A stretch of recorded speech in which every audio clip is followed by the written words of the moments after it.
জাতীয় নাগরিক পার্টির পক্ষ থেকে দেশে বিদেশে অবস্থানরত সনাতন ধর্মাবলম্বী এবং ভক্তবৃন্দদের শারদীয় দুর্গা পূজার আন্তরিক শুভেচ্ছা জানাই।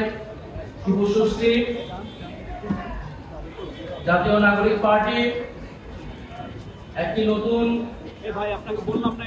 রাজনৈতিক দল।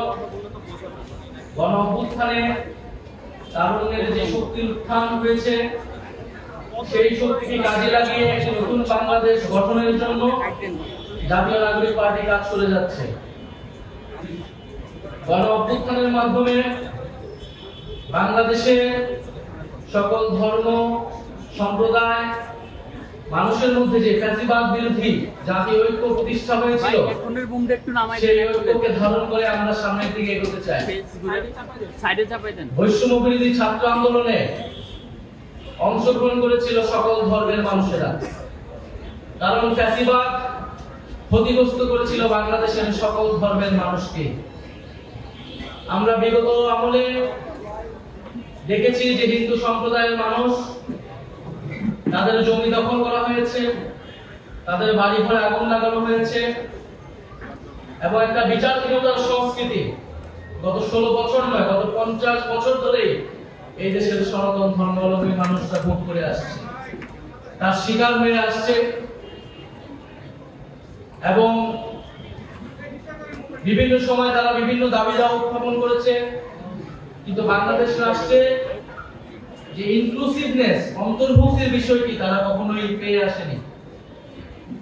আমরা বলেছি জুলাই গণ অভ্যুত্থানের মধ্য দিয়ে তরুণরা জেগে উঠেছে, ফলে তরুণদেরকে এই বাংলাদেশ পরিবর্তন করতে হবে, সেই দায়িত্ব আমাদের কাঁধে এসে পড়েছে। ফলে বাংলাদেশের গত 50 বছর ধরে যেই সমস্যা, গণতন্ত্রের সমস্যা, আমাদের সাম্প্রদায়িক সম্প্রীতি বিনষ্ট হওয়ার যে বিষয়গুলো রয়েছে, আমাদের নাগরিক অধিকার না পাওয়ার যে সমস্যা, সেই সকল সমস্যা দূর করে আমাদেরকে সামনের দিকে এগোতে হবে। আমরা মনে করি আমরা যখন রাষ্ট্র গঠন করি, রাষ্ট্রের দায়িত্বে যখন আমরা থাকব, তখন সকলকেই সমান নাগরিক, সহ নাগরিক হিসেবে আমাদেরকে ট্রিট করতে হবে। সমান নাগরিক মর্যাদা এবং সমান অধিকার আমাদেরকে নিশ্চিত করতে হবে। তবে আমরা বাংলাদেশের সকল স্তর থেকে বৈষম্য এবং বিভাজন দূর করতে পারব। আমাদের মধ্যে বিভাজন তৈরি করার, বৈষম্য তৈরি করার জন্য নানান অপচেষ্টা হচ্ছে, হবে, কিন্তু এই সকল কিছুকে দূর করে আমাদেরকে ঐক্যবদ্ধ থাকতে হবে। আমরা বলেছি বাংলাদেশের চাকরি ক্ষেত্রে কোনো ধরনের বৈষম্য করা চলবে না। ধর্মের ভিত্তিতে হোক, অঞ্চলের ভিত্তিতে হোক, কোনো ধরনের পরিচয়ের ভিত্তিতে বৈষম্য করা যাবে না। মেধা এবং যোগ্যতার ভিত্তিতে সকলের চাকরি এবং কর্মসংস্থান নিশ্চিত করতে হবে।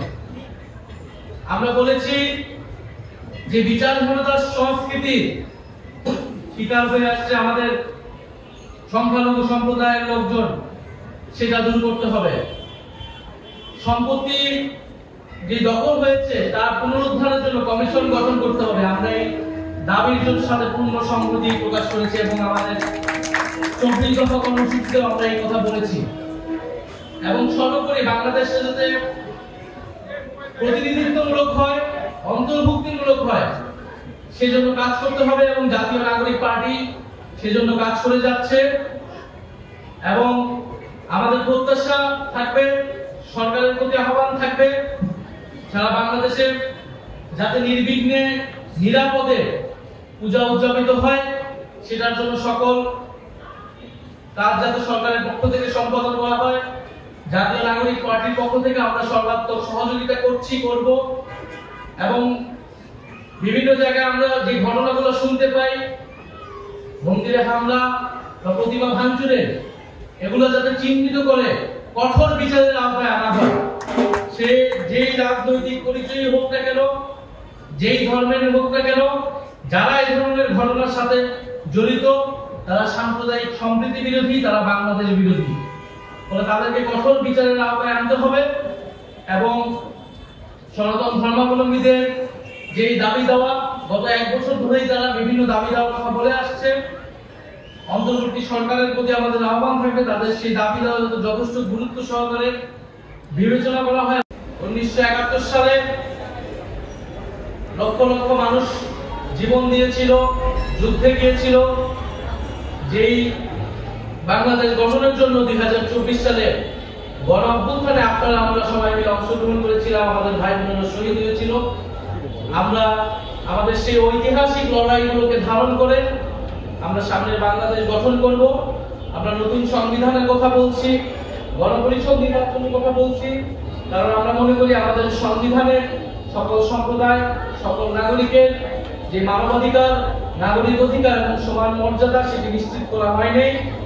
ফলে আমাদের যে সামনের নতুন সংবিধান, সেই সংবিধানের সকলের সমান মর্যাদা, সমান অধিকার নিশ্চিতের মাধ্যমেই আমরা অন্তর্ভুক্তিমূলক বাংলাদেশ গঠন করব।